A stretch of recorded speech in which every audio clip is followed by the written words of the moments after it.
यदि किसी हीटर के एक फेस में सही कम करंट आए और किसी दो फेसों में कम करंट आए, जैसे कि देखो इसमें दिखा रहा है 5 एम्पियर ले रहा है एक फेस में और दूसरे फेस में भी 5.2 के लमसम आ रहा है और एक तीसरे फेस में 8.7 8.8 आ रहा है। तो ऐसे केस में हीटर को ऑपरेट नहीं करना चाहिए। हीटर को अच्छी प्रकार से छत पर जाकर चेक करना चाहिए कि क्या प्रॉब्लम है। चलिए देखते हैं इसमें क्या प्रॉब्लम हो सकती है। सबसे पहले तो हम ESTI इनपुट और आउटपुट पर 400 वोल्ट इंश्योर करेंगे कि 415 वोल्ट ओके है या नहीं है। और इसके इंश्योर देखिए यहाँ पर 415 वोल्ट ओके है, यानी कि प्रॉब्लम नीचे हो सकती है। तो अब इसको खोल के देखते हैं क्या प्रॉब्लम हो सकती है। चलिए देखते हैं। ये इसके टर्मिनल्स हैं जो कि जोड़े गए हैं। कभी भी ज़्यादातर प्रॉब्लम इन्हीं जगह मिलती है, क्योंकि यहाँ जो टर्मिनल लूज पड़ जाते हैं जिसके कारण से सिंगल फेस होती है।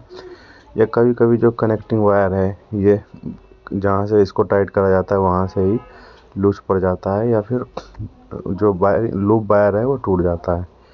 तो ऐसी कंडीशन में ज़्यादातर फॉल्ट यहीं पे देखे जाते हैं। इसमें भी शायद इसी प्रकार की प्रॉब्लम होगी। चलिए देखते हैं क्या निकलता है।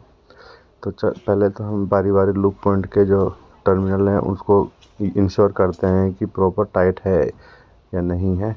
अगर कोई लूज मिलता है तो इनको प्रॉपर तरीके से टाइट करेंगे। देखिए इसमें ये जो कनेक्टिंग वायर है यहाँ से ये हट गया है, या फिर लूज पड़ के ये एक तरफ से हट गया है, जिसके कारण से सिंगल फेस हो रहा था और करंट कम लेते हैं। इसको भली भांति प्रकार से इसको खोलते हैं और अच्छे से इसके ऊपर वाशर लगा देते हैं नीचे ऊपर, और प्रॉपर तरीके से इसको टाइट कर देंगे तो ये ऑपरेट हो जाएगा और हमारे एम्पेयर भी इम्प्रूव हो जाएंगे।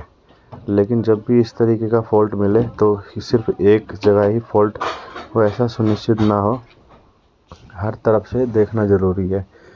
इसको हम प्रॉपर तरीके से टाइट करते हैं और एक एक एलिमेंट के रेजिस्टेंस को चेक करते हैं कितना आ रहा है। तो यहाँ पर हम सभी के रेजिस्टेंस चेक कर लिए, ठीक आए हैं। लूप पॉइंट भी देख लिए हैं, प्रॉपर तरीके से टाइट है। ये ESTI कार्टिज है।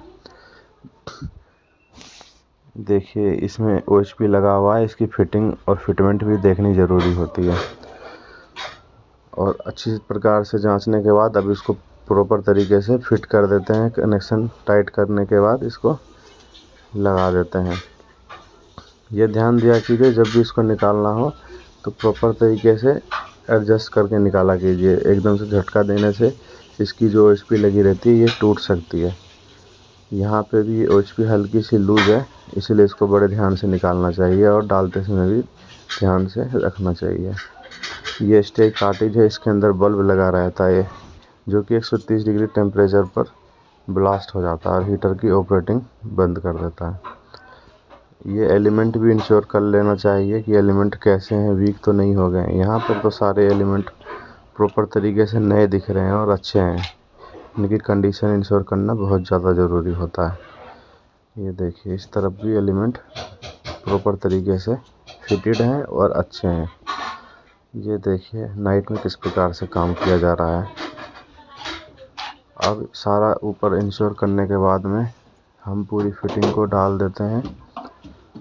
ये सेंसर है, सेंसर लगा हुआ है साइड में, सप्लाई एयर सेंसर, जो कि हीटर के टेम्परेचर को बताता है।